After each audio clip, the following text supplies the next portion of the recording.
Hello and welcome to another edition of the Lynn Lowdown. And today we have Miss Ana. I want to make sure I say her last name, Masacote. Masacote.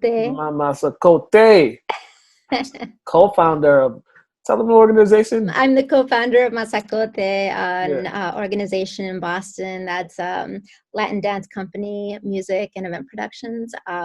And more recently, I'm the founder of a company called Dance to Power, which is on dance, online academy. dance to Yeah. power. That's the one I was thinking about. I was like, I have two, Yes. I have two different organizations in my head right now. I'm trying to figure out which one. Yeah, dance to power. How are you? I'm doing well, and no worries. Honestly, it's kind of hard to ask which organization are we talking about that I'm Yeah. doing. I think I'm like it's quite a bit, but yeah. So how's everything been for you? How's this whole pandemic been for you and for your operations? Well, I'd be lying if I did not say that it's been a moment in time and a very big transition between the pandemic and everything that's happening with Black Lives Matter. We definitely find ourselves in a very solemn time period and a place of reflection, a place where we're really having to put ourselves into a a place where we're really trying to ask ourselves the hard questions in terms of where we are in our lives and how we've been showing up in the world and what it is that we want to do moving forward. What sort of energy do we want to keep bringing into the space? So it's been a roller coaster ride for all of us, and my world is no different. I would Yeah, say that I'm working through it, as many of us are. yeah, because the businesses really got hit hard with the when the state shut down and everything's going on. But so many were able to keep things afloat. You know, they've had to make some changes here and there just to make sure everything stays afloat. How were you able just to do that yourself? Well, thankfully, I am a member of that Massachusetts LGBT Chamber of Commerce, and I would say that when everything started and um, we all had to stop and take a moment and ask ourselves, well, oh my goodness, like, can our businesses survive at this point? And how long can it survive without a steady stream of income? And so the Massachusetts LGBT Chamber of Commerce was really helpful because they were able to provide a lot of resources that a lot of organizations honestly were not doing.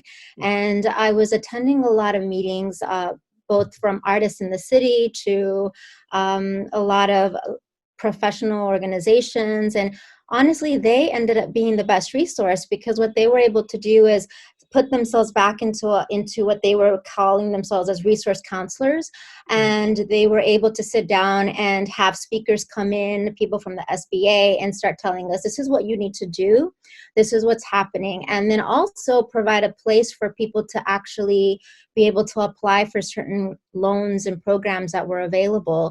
As we know, the PPP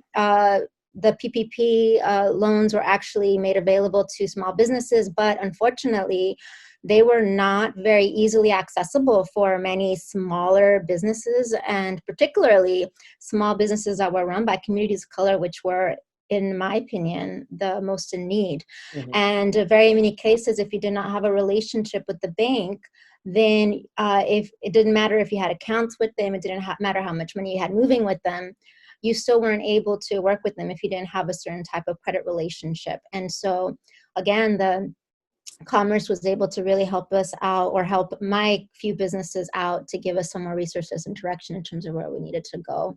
So thankfully, we were able to use some of the resources on that end. Mhm. Yeah, definitely. And now you're working on an event this some point this summer, and Lynn, that you sent the email briefly discuss with us about. Please tell me about this event that you're organizing.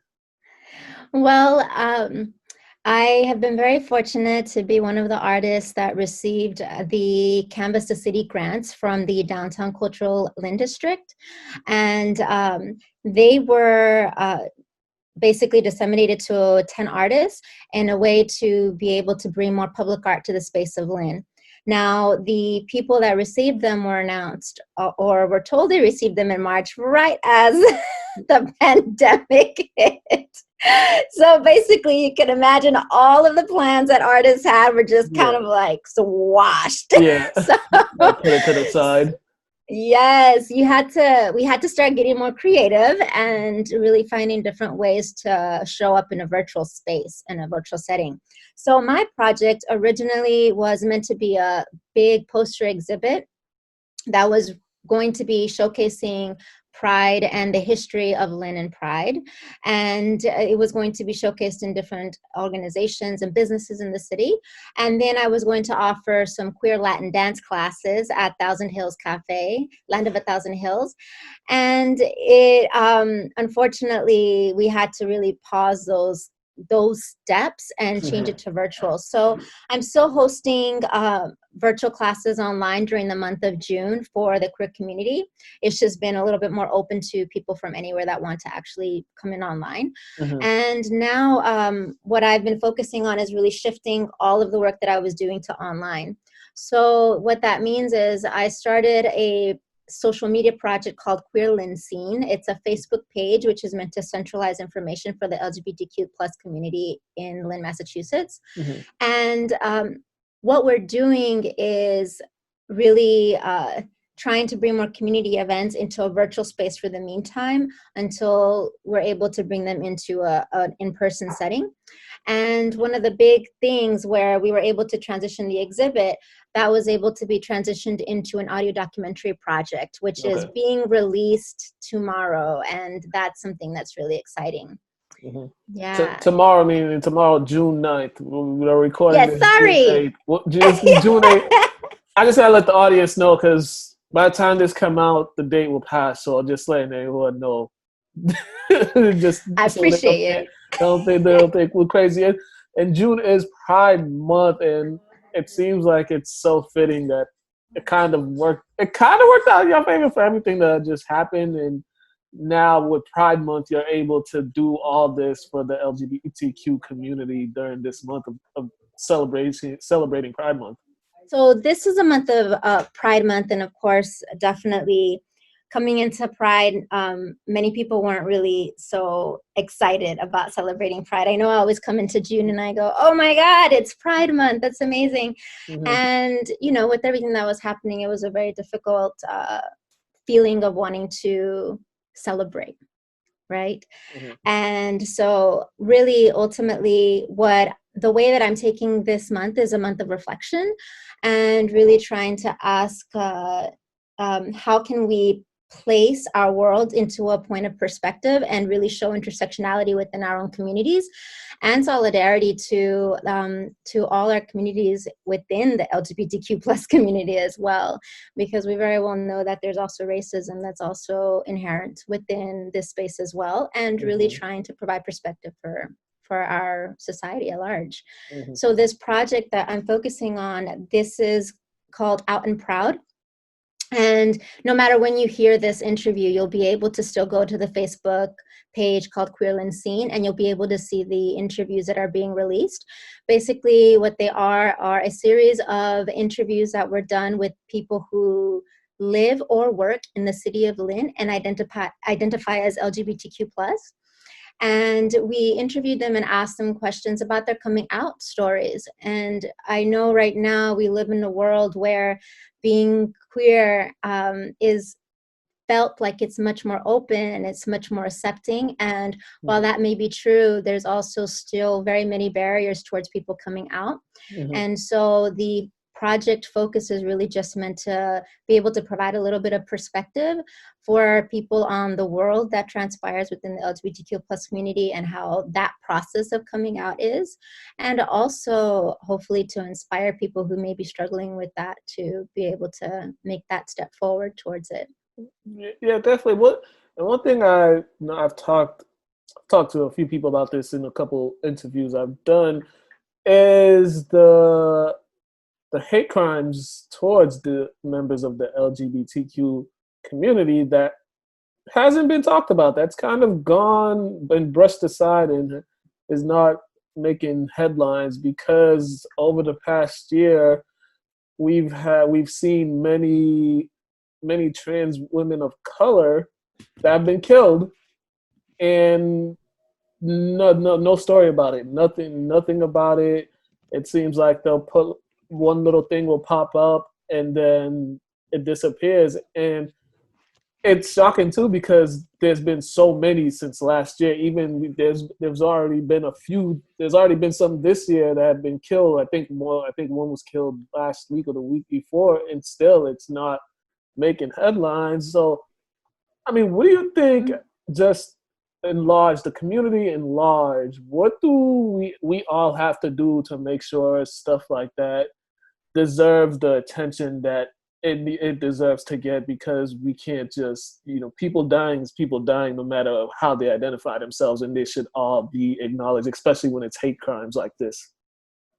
Yes, I definitely think that particularly violence and police brutality, but also even just community retaliation towards, in particular, Black trans folks is unfortunately something that's being very much left out of the conversation. And you're referring to Tony McDade and also Iana Dior, who were more recently attacked and also killed in terms of Tony McDade's case. And unfortunately, their names are not being said out loud as much, I guess, is the best way to say that. And those stories are definitely being left out of the conversation during a time that it's really, really important to highlight and also bring that forward. There's a lot of violence towards the communities of color, trans communities of color, and that is something that needs to be put front and center. And it's also something that we as a society need to sit back and reflect upon on how we can do better. And I'm not going to come here and say, oh, I have the answers to it, because I don't think any of us necessarily do, but I think it's how can we start conversations and keep these names to the forefront of the conversation so that we can really be more stay in a place of solidarity with the communities. I do know in Boston on Saturday the 13th, they're going to be having a trans vigil for the Trans Emergency Fund of Massachusetts. And that's one way to show up in the space, to donate to organizations, trans organizations. But yeah, definitely this is something that's really highly important to discuss and to bring up and to combat as well on our end as well, particularly during a time that we're also combating police brutality in the Black community. Yeah, definitely, because out there there's really no reason why that should be something that just gets brushed aside, because anybody dying unjustly, it deserves justice. And I think we all want people to get the justice that they deserve. So once again, remind, if anybody wants to know any more information about the events that you're throwing, about the videos, please let them know where they can go. Well, the video project, again, it's an audio documentary series. We'll be releasing a video every day, every weekday, up until the Lynn flag raising on Tuesday, June 23rd. I hope I got that date correctly. Yeah, you got it correct. Okay. Yeah, you got it. I'm like, do I know that on my own day? Hold on a second. We just posted the date on our Facebook page, so you have it correct.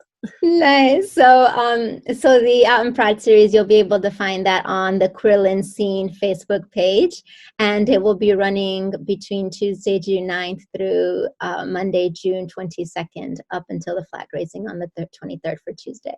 All right, and if they want to contact you and know about your businesses and all that, the dancing, if they want to get their dance on, please let them know how they can contact you, how they can reach you. Well, you can reach me at anamasacote.com. That's ANAMASACOTE. Anamasacote.com. You can learn about my projects. You can learn about my work. And if you find some way that we can collaborate, or you want to just touch base on something and you feel that you want to support projects like this or anything else I'm working on, definitely reach out. I'm all ears. All right, Anna, that was the time goes by so quickly. It goes by so It quickly. sure does.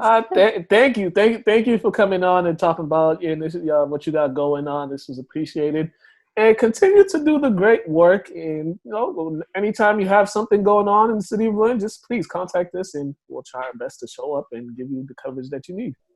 I appreciate you. Thank you so much for putting this conversation on the table for Lynn Community TV as well. So thank you. No problem. All right, you guys have been watching the Lynn Lowdown. That's Ana Masacote. I said that correct, right? Yes. Yeah. Nice. Have a great day, ladies and gentlemen.